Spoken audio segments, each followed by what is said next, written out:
Hello there and welcome. Before we embark upon the joyous romp that is Carry On Jeeves, I thought I'd offer a brief word of introduction, the sort of friendly preamble one might give before handing round the sandwiches at a picnic. Now, if you're new to P.G. Wodehouse, you're about to meet one of literature's greatest duos. Bertie Wooster, a genial fellow whose natural state is mild confusion, and Jeeves, his valet. And yes, I'll be pronouncing valet with the T, in the grand tradition of Stephen Fry, who did the same in Jeeves and Wooster.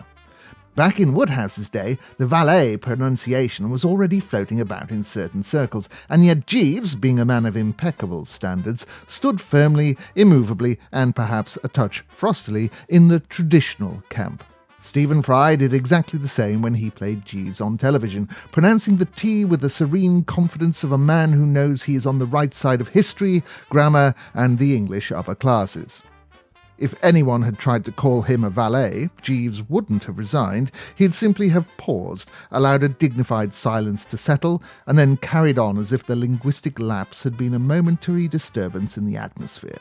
Anyway, Bertie and Jeeves inhabit a universe of eccentric aunts, troublesome chums, romantic imbroglios, and the occasional wardrobe catastrophe.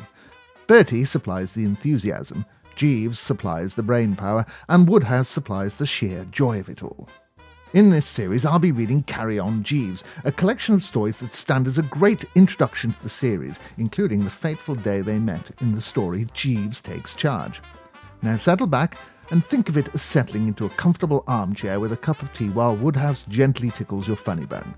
Metaphorically, of course. Jeeves would never approve of literal tickling. Right then, onward we go.